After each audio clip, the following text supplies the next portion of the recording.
Good evening po mga kababayan, ma'am, sir. This is Jam, the Filipino channel. Ang inyo pong lingkod. So today is April 15, 2026. At tayo ngayon ay pupunta dyan sa may Saglit Flowers and Coffee. Dyan yan sa may Gloria Street, Poblacion, Makati. At dadalhin po natin sa may Glorieta 4 sa may San Courtyard Drive, San Lorenzo, Makati. Okay, so magbabalik po tayo mamaya konti. Nakuha na po natin sila. Disclaimer lamang po, ang content po natin ay kalsada at hindi ang passenger. Kaya nga naman, sakasakali man po na may marinig kayo mga pangalan ng lugar, pangalan ng tao, pangalan ng organizations, government o private man yan, ay wala pong kinalaman ng channel nito at wala pong pinag-uusapan. Lahat po ng pinag-uusapan dito ay pawang dito lamang po yan sa loob at wala pong pinag-uusapan sa labas. Magbabalik po tayo mga makinig tayo ng mga nagbabagong balita at talakayan habang tayo papunta doon sa ating pick-up area.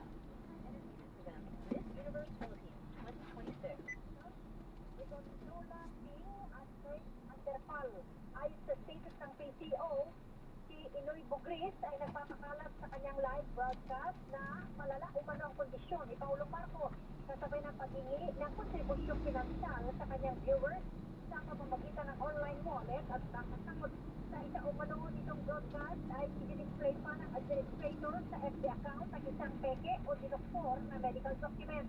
Ang account na Bang Ligondo Laping ay nag-post umano ng manipulated images na nagpapakita na nasa state of physical distress ang Pangulo. Ang account na Craig Underpal ay nag-post naman ng ginayang news graphic na kumpirma umano ng seryosong kalagayan ng kalusugan ng Pangulo. Ayon kay DOJ spokesperson Polo Martinez, sa madaling panahon ay i-refer nila sa NBI ang endorsement ng PCO para agad maintindihan.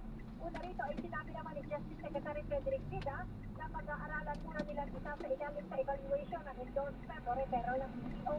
Ayon kay Vida, kailangan nilang balansuhin ang sitwasyon o ang karapatan ng publiko na mag-post ng kanilang opinion, gayon din silipin ang mga sadyang pagpo-post para magpakalat lamang ng disinformation o fake news. Ako si Giselle Salvador ng GMA Super Radio DPWD, dapat totoo.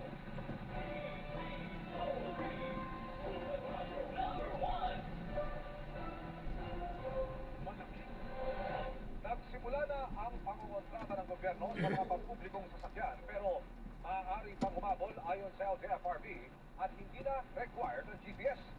Tulong yan ngayong mahal ang langis. Ang tanong, magkaka-roll back ba sa susunod na linggo? Nakatutok si Paki Pulido. Masundan pa kaya ang 8-time rollback nitong Martes? Depende na sa mangyayari sa gera sa Middle East hanggang Biyernes.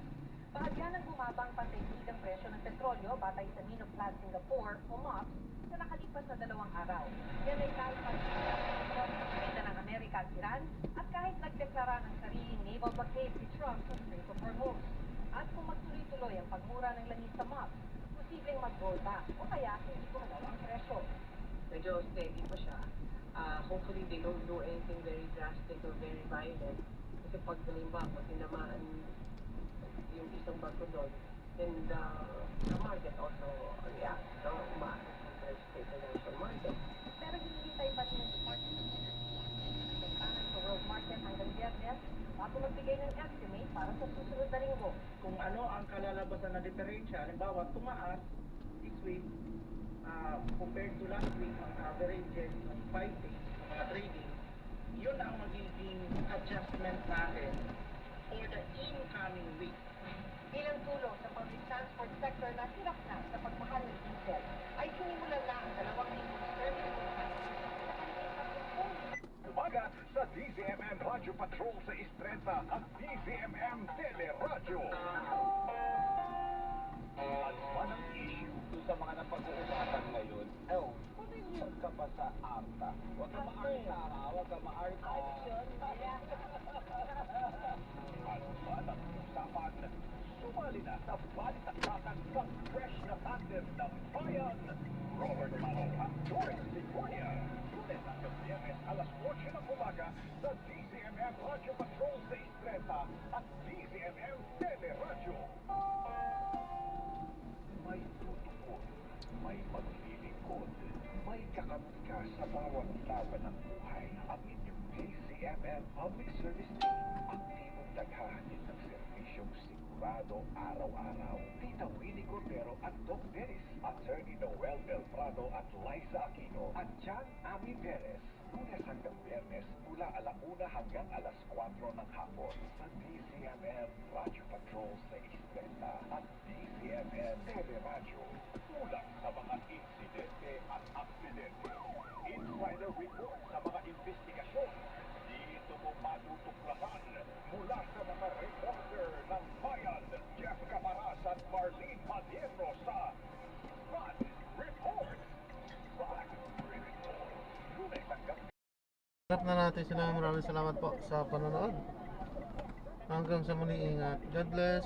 Paalam po muna. Akpan sa po.